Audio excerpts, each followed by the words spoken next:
Jessica Wells, a cashier at an American grocery store, was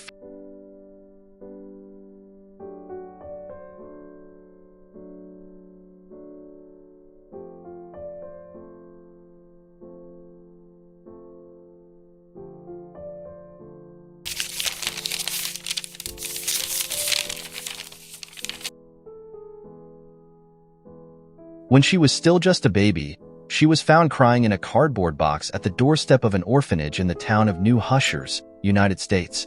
Being only a few months old, her adoption didn't take long. Quickly, several families became interested in the baby, and a couple was selected to take care of the newborn. However, what seemed like salvation in Jessica's life turned into a nightmare for years. The couple had no aptitude for children, and the adoption happened out of their own interest. They sought to benefit from a government incentive that helped foster parents cover the cost of raising an orphan child. With her adoptive parents only focused on the money, Jessica was neglected throughout her childhood. Her room was dark, without windows, and her meals consisted of leftovers. She attended a local daycare but had no friends and was despised as the only adopted child, always poorly dressed in old clothes and worn-out shoes. Over time, Jessica learned that she had to fend for herself if she ever wanted a decent life. She reinforced her studies at home with books she brought from school and prepared her meals using some vegetables she grew in a makeshift garden near her house.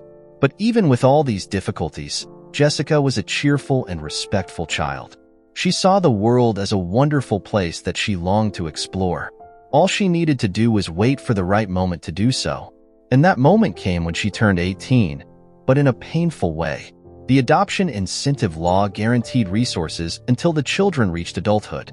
So, as soon as the last check arrived, the Wells couple kicked Jessica out of the house. "You're a grown woman now, Jessica. Go on. It's time for you to take care of yourself," said Lisa, her adoptive mother, on the young woman's birthday. "Be grateful we gave you a roof all this time. But now another orphan child needs a home," added Paul, opening the door to the house. And so Jessica found herself alone in the world at 18. With the help of the orphanage staff where she had been left years before, she managed to get a small apartment to live in temporarily, in a complex funded by the city government. It wasn't the safest place in town, but Jessica had no other option. With humility, Jessica accepted everything that fate had imposed on her. Now that she had a roof over her head, she focused on finding a job. However, the task proved much more difficult than the inexperienced young woman with no specific skills had imagined. Jessica visited various restaurants, stores, and factories, but was rejected multiple times. When the situation seemed desperate, an opportunity arose in the form of Carrie Hogan, the manager of a convenience store chain, who saw her going door to door on the street. "Oh yes, I'm looking for work. I can wash the floors, organize your stock, and do anything you teach me," Jessica said as she was interviewed by Carrie. I see. Anything at all?" asked the manager maliciously, and Jessica just nodded. The man looked her up and down and replied, "That's great. A young woman like you would be perfect to boost the store's sales," said the convenience store manager, letting out a small smile. Slightly uncomfortable, Jessica only replied, "Thank you, sir. I'll do my best." Carrie Hogan was a man nearing 50 years old who had had several failed businesses, and managing the convenience store was his last chance to keep a job and pay his bills. His reputation in town was that he never missed an opportunity to hit on a woman. He liked to brag, claiming he had broken the hearts of dozens of women across the country. As soon as he saw Jessica in his office, he decided he would hire her but continued the interview to understand how financially vulnerable she was. He knew that the more desperate she was for money, the easier it would be to control her. On the other hand, the unsuspecting Jessica was happy to land the job at the convenience store, which seemed like a good place to start her professional experience. The store already had another employee named Georgie, who had been working there for 8 months. Georgie liked Jessica at first and taught her everything she needed to know about the store's operations and how to treat customers. Jessica quickly picked up the work routine and was already managing on her own. Because of this, she started to find some amounts charged on certain invoices by Georgie strange, but as a newcomer to the job, she decided to stay quiet. After a few months, Georgie finally gathered the courage to confess her scheme to make extra money through customer transactions. She even suggested that Jessica join her, whispering, "Look, customers don't even notice. You just add a few dollars to the bill. If they notice, you apologize and say it was a mistake. If they don't notice and pay extra, you take the difference in cash from the register. I'm sure a few extra dollars would do you good," said Georgie, but Jessica looked away and changed the subject, refusing her colleague's proposal.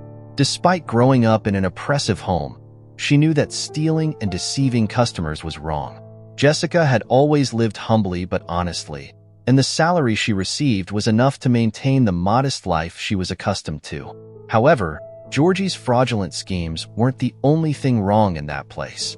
Without realizing it, Jessica was constantly being watched by the store manager, who had shown interest in her since the day she was hired. To Carey, it was only a matter of time before he got what he wanted. He used any excuse to stay close to Jessica, touching her hand, hugging her waist, and making dubious comments. "I'm sorry, Mr. Hogan, but I don't like this kind of joke," said the young woman after managing to escape yet another inappropriate joke from the store manager. But that day, Carey was especially bold and more audacious than ever. "You can try to avoid me all you want, but in the end, I'll still get what I want. Do you know why you got this job? It certainly wasn't because of your resume," said Carey, smoothing his oily hair. Georgie heard the whole conversation and laughed at the situation. She knew exactly what Carey meant. When it happened to her, her reaction was to let him get what he wanted because she knew she could take advantage of the situation, as she had been doing in her payment schemes. Tears threatened to fall from Jessica's eyes, and she barely had the strength to hold them back. It took a tremendous effort for her to pull herself together and continue working until the end of the day. At the end of her shift, Jessica took off her uniform and ran home, where she finally allowed herself to cry and let the emotions overwhelm her. Jessica took a shower in an attempt to wash not only her body but also her soul. She didn't know what she had done to deserve so many hardships in life since she was just a baby. If she had been born to a different woman, would her fate be different? None of that really mattered. She had asked for salvation, but what she received was the opposite. The months went by, with Carey becoming increasingly bold and disturbing. But then something changed at the convenience store. The store's profits had decreased in recent months, which began to draw the attention of the owner of the chain, who monitored everything from a distance. One day, while Jessica was organizing the newly arrived goods in the stockroom, she overheard a private conversation taking place in Carey's office between him and Georgie. The manager seemed worried. "Things are not going well. I don't know how much longer I can keep my position here. The folks at headquarters have tried to schedule a meeting several times, but now my excuses are running out, so I'd better start thinking of an exit strategy." That's when Georgie blurted out, "This might have something to do with what Jessica's been doing. I found out that she has a scheme to inflate customer bills and make extra money on the side." Carey looked at Georgie in disbelief, unable to believe what he had just heard. "That's absurd. I'm the one who gave that girl a chance, and this is how she repays me. By stabbing me in the back, stealing from me. Call her in here. I'll settle this now." However, Georgie managed to calm Carey's fury, suggesting that he shouldn't act rashly and should wait for the right moment to blame Jessica for the store's declining revenue. Carey thought for a few seconds and agreed, saying he would keep a close eye on Jessica's actions from now on. Jessica heard everything in shock. She thought about going to the police, but without evidence, who would they believe? The store manager and a longtime employee, or a newly hired orphan? For the rest of the day, Jessica could hardly hide her worried expression from Georgie, who didn't care at all about her fate. During lunch, Jessica decided she would stick to her routine and try to find some way to gather evidence of Carey and Georgie's plans. But what Jessica didn't know was that her entire life was about to change rapidly. The next day, an old pickup truck stopped in front of the convenience store. An elderly man got out and hurried into the store. He was wearing a tattered jumpsuit and a worn-out cap. "Good morning, young lady," said the polite gentleman, handing Jessica a shopping list. "This is Jamem, right? I never know which store I'm supposed to go to. Well, anyway, would you have these products in your store?" After gathering everything the elderly man had requested into a bag, Jessica went to the register to collect the payment. The elderly man searched all his pockets and said, completely embarrassed, "I'm sorry, dear, but I think I forgot my wallet at home." I know this is unusual for you, and I really hate having to ask this, but my son hasn't visited me in 2 years. My wife and I want to welcome him properly, so we're going to prepare his favorite meal. However, we're running out of time. I still need to pick him up at the airport in a few hours. I don't want you to think this is a scam. If I left you a document as collateral, would you please let me return later to pay my debt? He can even come back here with me and explain the situation. It was clear that the elderly man was completely uncomfortable and embarrassed as he made this request to Jessica. Before Jessica could respond, Georgie, who was beside her, spoke up. It's incredible how you poor people come up with 1,000 excuses to avoid paying for anything. Things here aren't free, you know? So, if you don't have money, you can't take anything. We're not a charity. Now get out of here before I call the police. The elderly man was speechless for a few seconds, trying to understand how such a polite request could have resulted in such a disrespectful response. Look, miss, I didn't say I don't have money. I just forgot my wallet at home. I didn't want to say this, but if I'm not mistaken, this is one of my son's stores. Either way, I'll pay for the items, and I can leave my documents as collateral, said the elderly man. Georgie looked the elderly man up and down and let out a mocking laugh. Your son is the owner of the J&M chain? Sure, and my uncle is Scrooge McDuck. I'll call the manager now, and he'll tell you what to do with that document. Georgie turned and walked toward Carrie's office. Seeing the sadness on the elderly man's face, Jessica handed him the bag of groceries and said, Here, take it. A family lunch must be something very valuable. You can return later and pay the bill. Thank you so much, my dear. You don't know how happy this makes me. All I want is to welcome my son in the best way possible. God bless you, said the elderly man, smiling. As soon as the elderly man left the store, Georgie reappeared with Carrie. When questioned by the man, Jessica replied that she had let the man leave with the groceries, but that he needn't worry. If he didn't show up by the end of the day, Carrie could deduct the cost of the groceries from her salary. At that moment, Carrie exploded in fury, shouting, Now it's clear why this place is going bankrupt. I have an employee who gives away food to every bum who shows up here. Now listen to me, you Puritan. If that old man doesn't show up by the end of the day, you'll have 2 options. Come to my house tonight, or you'll be out on the street with nothing to receive.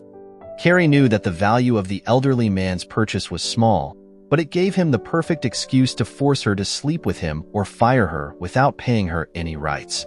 All he had to do was wait until the end of the day, as he was certain the old man wouldn't return.